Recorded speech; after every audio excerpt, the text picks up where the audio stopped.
मैं नौकरी की तलाश में शहर आया था। तभी मेरे दोस्त ने मुझे अपने घर रहने के लिए जिद की। उसने अपनी माँ की देखभाल करने को कहा और खुद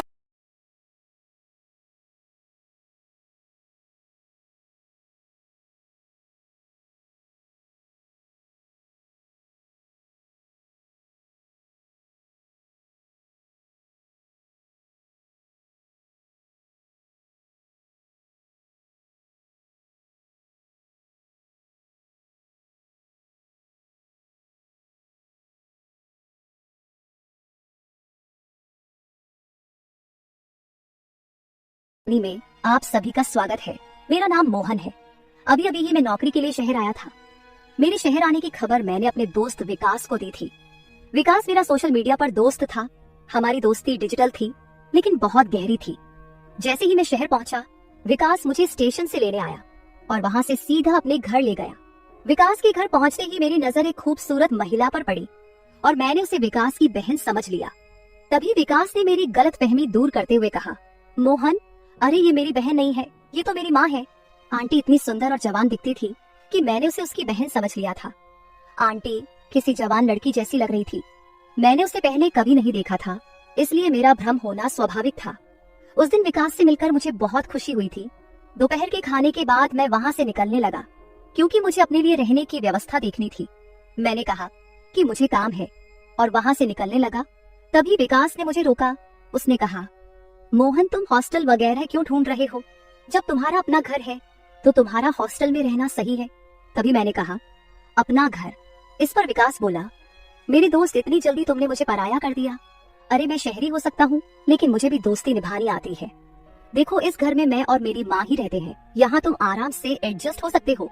वैसे भी अब मैं अपने आगे की पढ़ाई के लिए कुछ सालों के लिए विदेश जा रहा हूँ, तो माँ की देखभाल के लिए उसे किसी की जरूरत होगी। मेरे विदेश जाने के बाद तुम भी मेरी तरह मेरी माँ की देखभाल करना। विकास की बात सुनकर मैं भावुक हो गया था, क्योंकि उसने मुझे पराया नहीं समझा, बल्कि अपनी तरह माना था। विकास की बात का समर्थन करते हुए उसकी माँ भी बोली, हाँ मोहन, विकास बिल्कुल सही कह रहा है। अगर मेरा विकास बेटा विदेश चला गया तो दूसरा बेटा मेरे पास नहीं रह सकता क्या? भगवान ने तुम्हें सही समय पर यहाँ भेजा है। इसका मतलब है कि भगवान की यही इच्छा थी कि तुम यहाँ मेरे साथ रहो। उनका आग्रह इतना बढ़ गया कि मैं उन्हें मना नहीं कर सका। 2 दिन बाद विकास विदेश जाने वाला था। उसके जाने के बाद मैं घर में आंटी के साथ अकेला रह गया। अपने घर की परिस्थिति को ध्यान में रखते हुए मैंने तुरंत नौकरी ढूंढ ली थी। 22 साल की उम्र में आगे की पढ़ाई करने का विचार मैंने छोड़ दिया था और पैसे कमाने के लिए नौकरी ज्वाइन कर ली थी। मेरे पास इतना पैसा नहीं था कि मैं आगे की पढ़ाई कर सकूं, इसलिए मैंने नौकरी करने का निर्णय लिया। शहर में मुझे ठीक ठाक नौकरी मिल गई थी। इसके विकृत विकास का भाग्य बहुत अच्छा था कि उसे 22 साल की उम्र में विदेश में पढ़ाई करने का मौका मिला। खैर, किस्मत किसकी कैसी होती है, ये कहकर मैंने अपनी किस्मत को दोष देना बंद कर दिया। उस दिन के बाद से मैं विकास की माँ को अपनी माँ मानकर उनके साथ रहने लगा। लेकिन आंटी के मन में मेरे प्रति अनुचित भावनाएं थी, जिस पर पहले मेरा ध्यान नहीं गया। लेकिन धीरे धीरे वह सब बातें मेरी नजरों में आने लगी। आंटी शहर में नौकरी करती थी। उस रात आंटी ने हम दोनों के लिए मेरा पसंदीदा खाना बनाया था। वह बोली,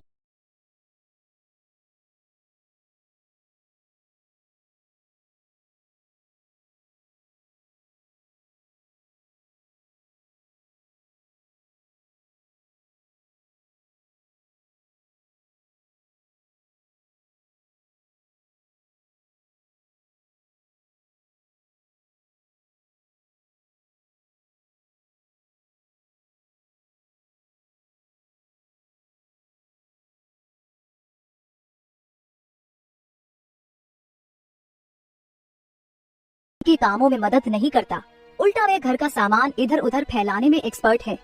विकास के मजेदार किस्से सुनकर मैं हंसने लगा। हंसते हंसते आंटी अचानक शांत हो गई। मुझे लगा कि उसे विकास की याद आ रही होगी, इसलिए मैंने उनके कंधे पर हाथ रखकर कहा, आंटी, अगर विकास की याद आ रही हो तो मैं उसे फोन कर देता हूँ, तुम इतनी उदास मत हो। तब आंटी ने मेरे हाथ पर हाथ रखकर कहा, विकास हमेशा के लिए विदेश नहीं गया है, ये मुझे अच्छी तरह पता है। मुझे अब उसकी याद में शांत नहीं बैठना, बल्कि मैं अचानक तुम्हारे ख्यालों में खो गई थी। आगे वह बोली, मैं सोच रही थी कि तुम कितने परफेक्ट हो। अगर तुम बार बार मुझे इस तरह इम्प्रेस करते रहोगे तो फिर मेरा क्या होगा? तुम मुझे बार बार इस तरह से इम्प्रेस मत किया करो, नहीं तो फिर मुझे संभालना तुम्हारे लिए मुश्किल हो जाएगा। यह कहकर आंटी मेरे हाथ से प्लेट लेकर किचन में चली गई। कुछ समय तक मैं एक ही जगह पर इसी तरह खड़ा रहा। आंटी की बातें मेरे सर के ऊपर से गुजर गई थी। धीरे धीरे आंटी ने मेरे सामने अपनी सुंदरता का असर डालना शुरू कर दिया। वह हर रोज सुबह जल्दी उठकर योगा करती थी। जब मैंने उसे योगा करते देखा तो मुझे उसका जवान दिखने का राज समझ आया। एक दिन आंटी ने मुझे ऑफिस से जल्दी घर बुलाया था, क्योंकि उसे मार्केट में शॉपिंग के लिए जाना था और वह चाहती थी कि मैं उन्हें लेकर जाऊं। उस दिन मैं दोपहर में आधा दिन की छुट्टी लेकर घर आया। घर पहुंचने के बाद मैंने बार बार बेल बजाई, लेकिन अंदर से कोई आवाज नहीं आ रही थी। शायद बेल भी नहीं बज रही थी। तब मैंने अपने पास रखी दूसरी चाबी से दरवाजे का ताला खोला और अंदर चला गया। हॉल में मुझे कोई दिखाई नहीं दिया। तभी मुझे आंटी के कमरे से पानी की आवाज सुनाई दी। मुझे लगा कि शायद घर के किसी कमरे से पानी चल रहा होगा, क्योंकि मुझे जल्दी घर बुलाकर भी आंटी कहीं नजर नहीं आ रही थी। कौन जानता है कितनी देर से पानी बर्बाद हो रहा होगा और अब और पानी बर्बाद ना हो, इसलिए मैंने उस पानी की आवाज की दिशा में जाना शुरू कर दिया। उस पानी की आवाज का अंदाजा लगाते हुए मैं एक कमरे के पास पहुंचा, जहां बाथरूम से पानी की आवाज आ रही थी। मैंने दरवाजा खोलने के लिए हाथ बढ़ाया, तभी अंदर से दरवाजा खुला था। सामने मैंने आंटी को खड़ा देखा, जो पूरी तरह भीगी हुई थी। उनके चेहरे पर गीले बालों से पानी की छोटी छोटी धाराएं गिर रही थी। उसका वह मोहक रूप देखकर कुछ पल के लिए मैं वहीं खड़ा रह गया और उसकी ओर एकटक देखता रहा। आंटी की उस सुंदरता में इतना खो गया था कि मुझे होश ही नहीं रहा। जब मुझे दरवाजा बंद होने की आवाज सुनाई दी, तब मैं होश में आया। मुझे समझ में आया कि आंटी ने मुझे सामने देखकर फिर से बाथरूम के अंदर दरवाजा बंद कर लिया है। मैं वहां से बाहर हॉल में आकर बैठ गया। कुछ समय बाद आंटी हॉल में आई और मुझसे बोली, मोहन, तुम आ गए हो? मेरे कमरे में क्यों आ गए? तुम्हारे कमरे में पानी नहीं आता क्या? तब मैंने आंटी को बताया कि मुझे तुम्हारी आवाज नहीं सुनाई दे रही थी, इसलिए मुझे लगा कि तुम अभी घर नहीं आई हो। मुझे नल के पानी की आवाज सुनाई दी, इसलिए मैं तुम्हारे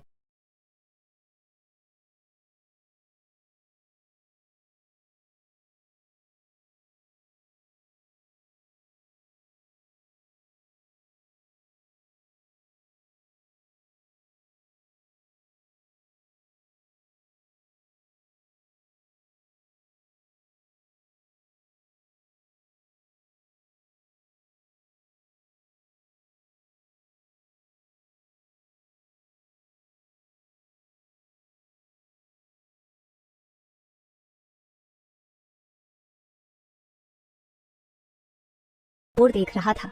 वह मेरे पास आई और मेरे बालों में हाथ फेरते हुए बोली, मोहन, अरे तुम बार बार किस सोच में डूबे रहते हो? चलो अब जल्दी करो। आंटी की बात सुनकर मैंने खुद को फिर से होश में लाया और उनके साथ मार्केट के लिए निकल पड़ा। जैसे ही वह गाड़ी पर मेरे पीछे बैठी, उन्होंने अपने दोनों हाथ मेरे कंधों पर रख दिए। मार्केट में जहाँ भी उन्हें जाना था, मैं उन्हें वहाँ लेकर जा रहा था।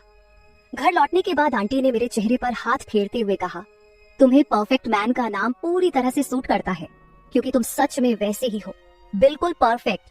तुमने बिल्कुल भी शिकायत का मौका नहीं दिया। जहाँ जहाँ मुझे जाना था, तुम मुझे वहाँ लेकर गए, जिससे मेरी शॉपिंग जल्दी खत्म हो गई। नहीं तो तुम्हारा दोस्त विकास मुझे एक दुकान पर छोड़ देता है और बाकी जगहों पर मुझे पैदल जाना पड़ता है, जबकि वह गाड़ी में बैठा रहता है। लेकिन तुमने तो सारे बैग उठाए और मुझे हर जगह गाड़ी पर बिठाकर ले गए, जिससे कि मेरा काफी समय बच गया। इसके बाद आंटी ने मेरी पीठ थपथपा दी और मेरे गालों को प्यार से खींचा। यह सब बहुत सहजता से हुआ, लेकिन इसका मेरे मन पर गहरा असर होने लगा था। जिस तरह से उन्होंने मुझे शाबाशी दी, मैं उसी विचार में खोया एक जगह खड़ा रहा। इसी बीच आंटी सूट पहनकर मेरे सामने खड़ी हो गई और बोली, इसमें मैं कैसी लग रही हूँ? मैंने कहा, इसमें तो आप बहुत सुंदर लग रही हो, बस ड्रेस थोड़ा ढीला है। मेरा ऐसा कहने पर आंटी बोली, शायद पीछे की रिबन मैंने बांधी ही नहीं है। मोहन, क्या तुम मेरी थोड़ी मदद करोगे रिबन बांधने में? और फिर मैं उनकी मदद करने लगा। जब मैं रिबन बांध रहा था, तब कपड़े के बाहरी तरफ से सही, लेकिन मेरा उसे छूना हो रहा था। मैं बिना एक शब्द आंटी के सारे काम कर रहा था। अगले दिन जब वह अपने ऑफिस जाने के लिए तैयार हुई, तो उसने नया सूट पहना हुआ था। जब वह अच्छे से तैयार होकर आई, तो उनकी सुंदरता और भी ज्यादा निखर कर आ गई थी। उस दिन आंटी ने मुझसे कहा, कल तुमने दोपहर के वक्त मेरे लिए आधे दिन की छुट्टी ली थी, वैसे ही आज सुबह के कुछ घंटे आधे दिन की छुट्टी लो और मेरे साथ ऑफिस चलो। आंटी मुझे अपने ऑफिस क्यों ले जा रही थी, ये उसने ठीक से नहीं बताया था। जब हम ऑफिस पहुंचे और उनके फ्लोर पर एंट्री की, तो उन्होंने मेरा हाथ पकड़ लिया। आंटी का यह अजीब व्यवहार मुझे समझ नहीं आया था। उनके ऑफिस में कई कर्मचारी हमें अलग अलग नजरों से देख रहे थे। आंटी दिखने में इतनी बूढ़ी भी नहीं थी, लेकिन वह मुझे अपने ऑफिस क्यों लेकर गई थी, ये मुझे समझ नहीं आ रहा था। वह मुझे सिर्फ अपने फ्लोर पर नहीं बल्कि अपने बॉस की केबिन में भी ले गई। उनके बॉस हमें अजीब नजरों से देख रहे थे। आंटी ने बॉस से मेरी पहचान कराते हुए कहा, यह मेरा मोहन है। ऐसा कहकर उन्होंने मेरा परिचय दिया। किसी लड़के का परिचय ऐसे कौन कराता है भला। बॉस से मिलाने के बाद आंटी मुझे बाहर लेकर आई और मुझे वहां से जाने के लिए कह दिया। आंटी के ऑफिस में मैं उनसे कोई सवाल ना कर सका। जब शाम को घर आई तो आंटी का व्यवहार थोड़ा अजीब था। घर आते ही आंटी ने मुझे गले लगाया और कहा, आज तुम मेरे साथ ऑफिस आकर मेरी बहुत बड़ी मदद की। आंटी मुझसे बात कर रही थी, तभी अचानक जोर से बिजली कड़की, जिसकी आवाज से आंटी डर गई और उन्होंने मुझे गले लगा लिया। उस वक्त उनकी वह गले लगाने की भावना कुछ अलग ही थी। जब बिजली की आवाज बंद हुई तो आंटी मुझसे दूर हो गई, लेकिन जाते जाते मेरे चेहरे पर हाथ फेरते हुए बोली, अच्छा हुआ तुम जल्दी घर आ गए। देखो ना, तुम्हारे आने के कुछ देर बाद ही इतनी जोर से बारिश शुरू हो गई।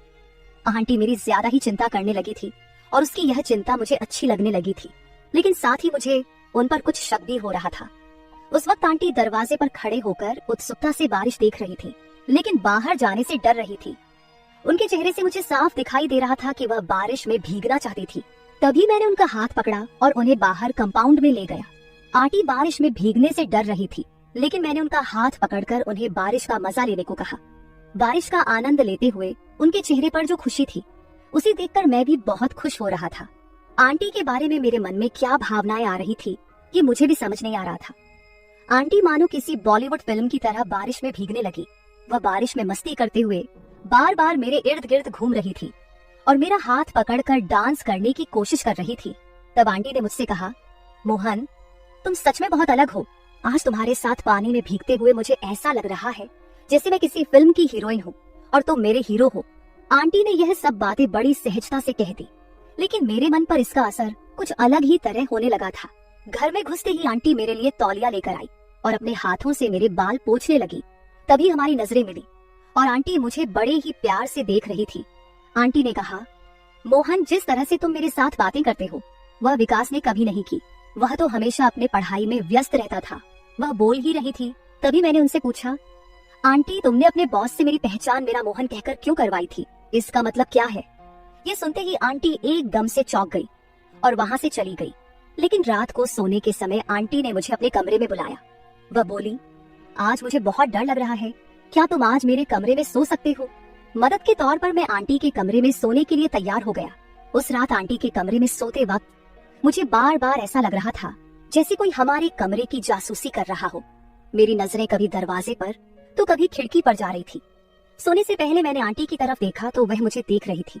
आंटी ने कहा, मोहन तुम अभी तक सोए नहीं।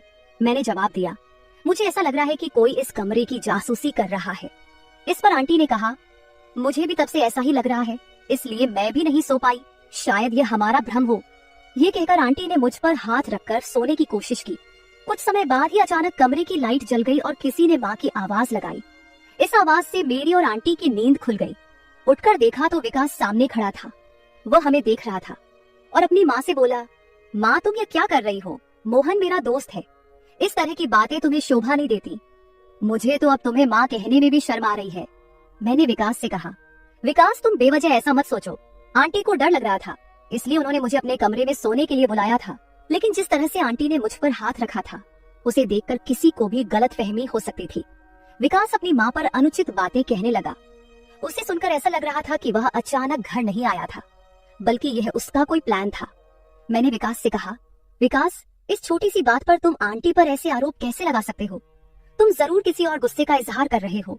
और मुझे ये बताओ, तुम तो विदेश गए थे, फिर अचानक घर कैसे आ गए?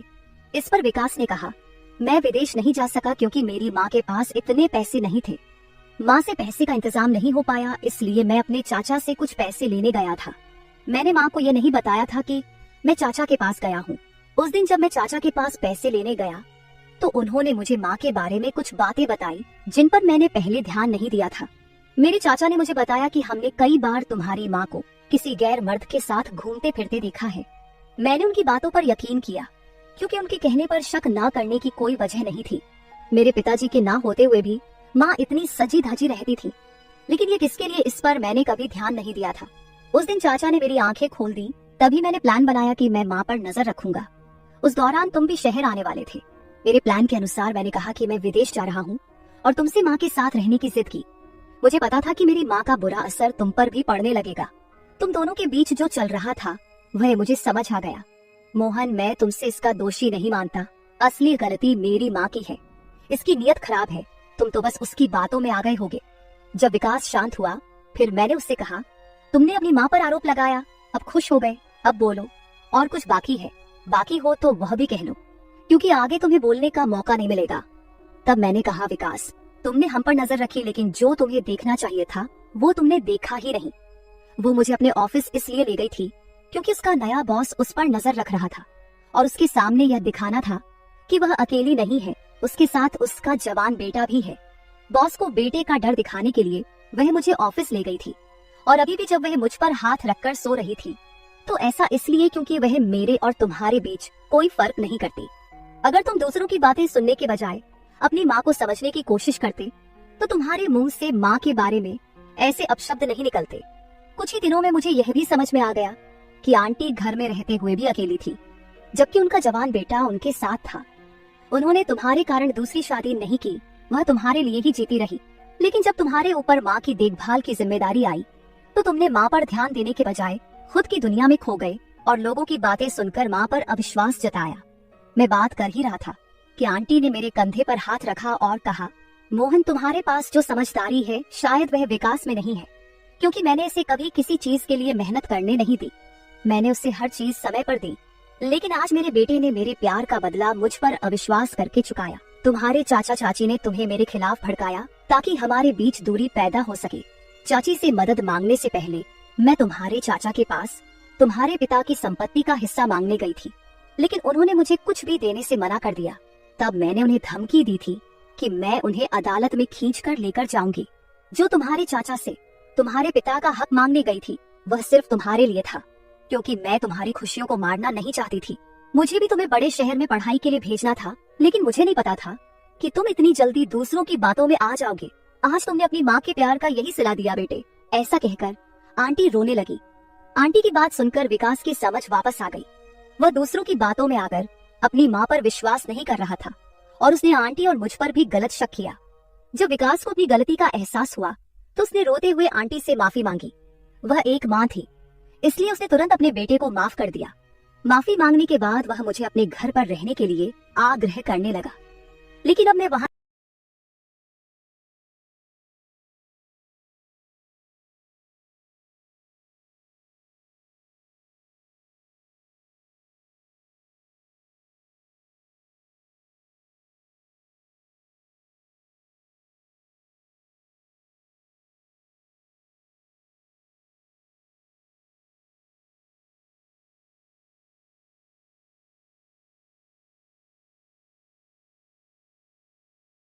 उन्हें अपशब्द कहने लगते हैं। इसी तरह की स्थिति से बचने के लिए हर बार बच्चों को सभी इच्छाएं पूरी नहीं करनी चाहिए। कभी कभी उन्हें नहीं शब्द का भी सामना करने देना चाहिए। बच्चों को यह समझना चाहिए कि माता पिता दिन रात उनके लिए कितनी मेहनत करते हैं, तभी उन्हें रिश्ते, प्यार और पैसों की असली कीमत समझ आएगी। तो मेरे प्यारे दोस्तों, ये थी हमारी आज की छोटी सी कहानी। आपकी क्या राय है कमेंट बॉक्स में जरूर बताएं। अगर आप ऐसी ही और भी इंटरेस्टिंग और रोमांटिक कहानियां सुनना चाहते हो तो चैनल को सब्सक्राइब जरूर कर ले और बेल आइकन ऑन कर ले, ताकि आपको मेरी आने वाली नई वीडियो की सूचना तुरंत मिल सके। कल मिलेंगे एक और नई कहानी के साथ। धन्यवाद।